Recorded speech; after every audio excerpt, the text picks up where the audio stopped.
Hello मेरे ट्रेडस्टर, कैसे हो आप सब? आई होप आप लोग अच्छे होंगे। तो आज हम लोग बात करेंगे 5 पैसा लिमिटेड के बारे में, जो कि एक स्टॉक ब्रोकिंग कंपनी है। तो इसमें एक अच्छी अपॉर्चुनिटी मुझे नज़र आ रही थी, तो मैंने सोचा आपके साथ शेयर किया जाए। अभी हम लोग चार्ट पे डिस्कस करेंगे कि क्या इसमें मतलब 40% गेन पॉसिबल है या और भी कुछ पॉसिबिलिटीज नज़र आती हैं। तो ये सब अभी हम चार्ट पर डिस्कस करने वाले हैं। तो इससे पहले अगर आप मार्केट में इंटरेस्टेड रहते हैं, स्टॉक मार्केट में रुचि रखते हैं, तो मेरा चैनल आपके लिए हेल्पफुल हो सकता है। आप चैनल पर विजिट होकर मेरे पास्ट वीडियो चेक कर सकते हैं और मन करे तो सब्सक्राइब भी कर सकते हैं। तो चलिए आगे बढ़ते हैं और की स्टैट्स में बता दूं आपको। पहले फंडामेंटल एनालिसिस करेंगे हम। तो आप देखिए कि 1698 करोड़ की छोटी सी कंपनी है 5 पैसा, और स्टॉक का पी अभी 31.2 का चल रहा है, जो कि इंडस्ट्री के पी से ज़्यादा है। तो आपको ओवर वैल्यूड लग सकता है स्टॉक। बट और यहाँ पर एक निगेटिव पॉइंट आपको 32% का दिखेगा कि प्रमोटर की होल्डिंग बहुत ही लो है, ठीक है। बट क्या ऐसा ज़रूरी है? अभी हम इसके बारे में भी देखते हैं। और अगर मीडियन पी की बात की जाए, जो 5 साल का मीडियन पी रहा है कंपनी का, तो वो 60 का रहा है। और अभी स्टॉक का जो पी चल रहा है 31.2 का चल रहा है, ठीक है। तो अगर यहाँ से देखा जाए कि लगभग डबल होने की संभावना नजर आती है, पॉसिबिलिटीज नजर आती है। और 1700 करोड़ की कंपनी का 3400 करोड़ हो जाना कोई बहुत ही आश्चर्यजनक बात नहीं होगी अगर ये डबल भी हो जाता है आगे आने वाले कुछ सालों में। तो कोई आश्चर्य वाली बात तो नहीं है। अभी क्वार्टरली रिजल्ट है, तो इसमें थोड़ा सा आपको इशू देखने को मिल सकता है कि, लेकिन अगर सही से एनालाइज किया जाए तो अभी मैं आपको बताता हूँ। जैसे देखिए आप 49 करोड़ का जो इनका अ, था रेवेन्यू 2021 में, वो बढ़ते बढ़ते अभी 112 करोड़ का रेवेन्यू आया है। तो जो कि आप देखेंगे कि लास्ट क्वार्टर में 100 करोड़ का रेवेन्यू था, अब की बार 112 करोड़ का रेवेन्यू, और लास्ट ईयर सेम क्वार्टर में 90 करोड़ का रेवेन्यू था। तो सेल्स तो बढ़ के आई है, तो ऐसी कोई दिक्कत वाली बात नहीं है। लेकिन अगर आप इस एक्सपेंस देखेंगे तो 92 करोड़ का होगा, जो कि पिछले ईयर सेम क्वार्टर में 65 करोड़ का था। तो ऐसा हुआ कि अगर इसको ओपन करके देखा जाए तो एम्प्लॉय की कॉस्ट जो थी वो पिछले ईयर के सेम क्वार्टर में जो 17% के आसपास थी, वो अब की बार 28 साढ़े 28% हो गई। तो ऐसा हुआ क्यों? क्योंकि इन्होंने कुछ अभी नया नया किसी को हायर किया था, सीएफओ या सीटीओ थे, मुझे एग्जैक्ट याद नहीं है। तो उनको जब हायर किया गया तो अच्छे कोई बड़े रेपुटेड कंपनी के थे, तो उनका उसका कॉस्ट तो हायरिंग की कॉस्ट आएगी, और उनको सैलरी भी दिया जाएगा अच्छी खासी। तो उसका अभी इम्पैक्ट कंपनी के फाइनेंशियल पे जब वो आए हैं तो उनका इम्पैक्ट अभी कंपनी के फाइनेंशियल पे पड़ेगा। बट उनके आने के बाद से तो सैलरी इनको देना स्टार्ट होना पड़ेगा। तो अभी एक्सपेंस में आपको उनका जो दिख रहा है वो आ रहा है, लेकिन उसकी वजह से जो रिटर्न जनरेट करके आना है उसके लिए कुछ समय लगेगा। तो आने वाले हो सकता है 1-2 क्वार्टर में आपको अच्छे रिजल्ट देखने को मिले। और जो ये हायरिंग की कॉस्ट है, ये भी आपको तब थोड़ा मिनिमाइज होते हुए नजर आएगी, हो सकता है ऐसा, ठीक है। और नेट प्रॉफिट की बात करें तो सेम वही सिनेरियो है कि अगर एक्सपेंस बढ़ गया तो नेट प्रॉफिट भी घटेगा आपका, जो कि 14 करोड़ से 5 करोड़ के आसपास का हो गया, ठीक है। तो ऐसी कोई बात नहीं, आगे आने वाले समय में आपको सुधार होता हुआ देख सकते हैं। आप देखेंगे कि मार्च 2017 से जो इनका 7 करोड़ का जो रेवेन्यू था, वो बढ़ते बढ़ते 395 करोड़ का हो गया। और जो कंपनी लॉस मेकिंग थी कभी, और आज वो 54 करोड़ का ईयरली बेस पे प्रॉफिट लेकर है, -12 करोड़ से 54 करोड़ का प्रॉफिट। तो प्रॉफिटेबल हो गई कंपनी, और लगातार इधर 15, 14, 44, 54 बढ़ते हुए नजर आ रही है। और ये ग्रोइंग कंपनी है, आगे फाइनेंशियल मार्केट का मतलब बोलबाला रहने वाला है, तो इसमें ये अच्छी भूमिका निभाने वाला है, ठीक है। और एक मेन जो रहता है इन्वेस्टर की होल्डिंग देख लें हम, तो इसमें आपको प्रमोटर की होल्डिंग लो दिख सकती है, लेकिन इसमें अगर आप एफ की होल्डिंग देखेंगे तो 22% होल्डिंग है। डी की कुछ खास है नहीं। बट अभी आप देखेंगे रिसेंट 2 क्वार्टर में थोड़ा थोड़ा इन्होंने होल्डिंग स्टार्ट किया है लेना, तो हो सकता है आगे कुछ इसमें अच्छा होता हुआ नजर आए। डी भी इंटरेस्टेड नजर आ रहे हैं। और 44% यहाँ पर पब्लिक की होल्डिंग है, लेकिन अगर ओपन करके इसको देखा जाए तो इसमें एस जो है वो लगभग 25% का कोई मॉरिशस का इन्वेस्टमेंट फंड है उसका, और एक पराजिया भारत हिमतलाल करके कोई है, उनका 1% है। तो अगर इसको निकाल दिया जाए 25% को, तो लगभग 19% केवल पब्लिक के पास है, जनरल पब्लिक के पास है।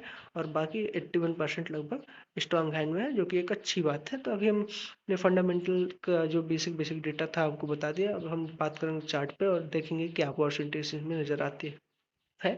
तो just wait a minute for chart, 1 minute. Yes, हमने ओपन कर लिया है चार्ट 5 पैसा का। तो और पहले से मैंने कुछ लेवल ड्रॉ करके रखे हैं ताकि आपको समय बच सके। तो आप यहाँ पर देखेंगे कि स्टॉक जो था ये एक कुछ समय तक एक ही रेंज में यहाँ फंसा रहा, लगभग जुलाई 2023 से नवंबर 2023 तक। तो लगभग 5-6 महीने तक स्टॉक इसी एक रेंज में आपको मूव करता हुआ नजर आया कि यहाँ से ऐसे ऐसे ऐसे करके आया, जिसमें एक ऊपर का लेवल जो था कितने का लेवल था, 480 का लेवल जो था और नीचे का लेवल जो 400 था। तो 400 से 480 के लेवल में स्टॉक आपको मूव करता हुआ दिखा। फिर उसके बाद यहाँ पर एक ब्रेकआउट हुआ, स्टॉक रेंज से निकला और फिर उसी लेवल पे जो 480 के लेवल पे डांस कर रहा था उसी पे उसने सपोर्ट लिया। 2 बार इसने सपोर्ट लिया, आप देख सकते हैं। और फिर यहाँ से एक अच्छी खासी रैली आई और स्टॉक ने अपना लाइफ टाइम हाई यहाँ पर बनाया। 758 पे मैंने मार्क करके रखा और एग्जैक्ट मैं बताऊँ आपको तो 758 का ही बना था, ठीक है। 758 का एक स्टॉक का लाइफ टाइम हाई बना। फिर उसके बाद आप देखेंगे कि उसमें डाउनफॉल आता है। जाहिर सी बात है, जब इतना रैली आएगी तो डाउनफॉल आना नेसेसरी है। फिर यहाँ पर एक इम्पॉर्टेंट सपोर्ट लेवल जो था, इसने 590 594 के आसपास इसने कई बार सपोर्ट लिया, आप देखेंगे। फिर इस सपोर्ट को ब्रेक करके आया तो यहाँ एक नीचे एक 540 का लेवल मैंने मार्क करके रखा, उस पर कंपनी ने सपोर्ट लिया, आप यहाँ देख सकते हैं। या और फिर यहाँ से वही ऊपर की ओर गया और जो 594 पे पहले सपोर्ट ले रहा था वही अब रेजिस्टेंस का काम किया। फिर वहाँ से डाउन आके ये जो 540 का सपोर्ट था उसको भी ब्रेक कर दिया और यहाँ जो नीचे रेंज का था 480, तो वहाँ पर सपोर्ट लिया और वहाँ से फिर ऊपर की ओर गया। फिर से वही सेम लेवल जो मैंने मार्क करके रखा 595 उस पर रेजिस्टेंस फेस किया, फिर वही 540 पे सपोर्ट लिया, कुछ समय तक रुका, फिर उसको क्रॉस करके नीचे आया और अब उस लेवल को पार करता हुआ आपको दिख रहा है 540 का।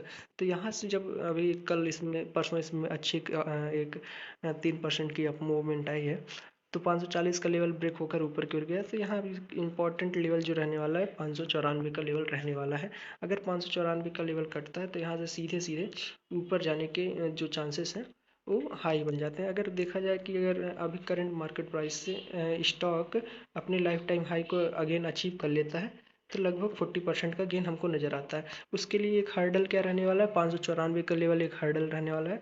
594 का लेवल कटने के बाद एक 697 का लेवल मैंने मार्क करके रखा है। ये मैंने एक स्ट्रेटजी होती है V20 करके स्ट्रेटजी है, तो उसके बेसिस पे मैंने एक लेवल मार्क किया। जैसे कि देखिए यहाँ से जो ये लेवल है, ये 540 43 का लेवल, यहाँ से कंटिन्यूस ग्रीन कैंडल बनती हुई यहाँ 697 के लेवल तक 28% का मूवमेंट था और ऑपरेटर ने यहाँ इसको मूव किया होगा, क्योंकि कंटिन्यूस एक स्टॉक को 28% अप ले जाना ये जनरल पब्लिक की बात नहीं होती, इसमें ऑपरेटर इन्वॉल्व रहता है। तो ये 697 के लेवल पे आप देखेंगे कि यहाँ तक जो रहा ऑपरेटर मूवमेंट कराया, तो एक इम्पॉर्टेंट लेवल रहने वाला है 697 का।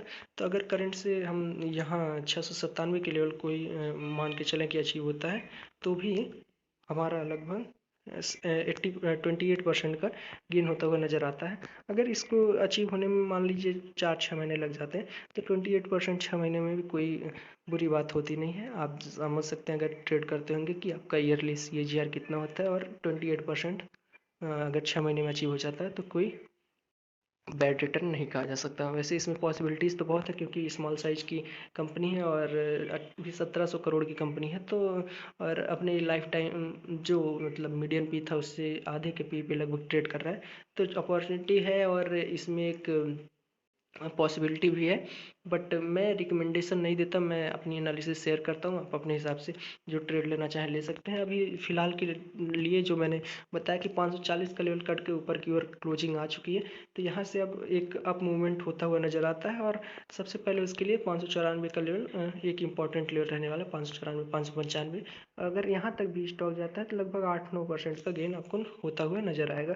और 595 के बाद वही जो मैंने 697 का लेवल मार्क करके रखा उस पर, नहीं तो लाइफ टाइम हाई तो जाना ही है इसका स्टॉक को, क्योंकि स्टॉक का फाइनेंशियल अच्छा है और फ्यूचर भी अच्छा है। तो यही आपके साथ शेयर करना था। बाकी आप अपने एनालिसिस के हिसाब से, अपने समझ के हिसाब से जो भी ट्रेड लेना होगा लेंगे। मेरे हिसाब से केवल आप सीखने का प्रयास करेंगे। ठीक है, थैंक यू, धन्यवाद।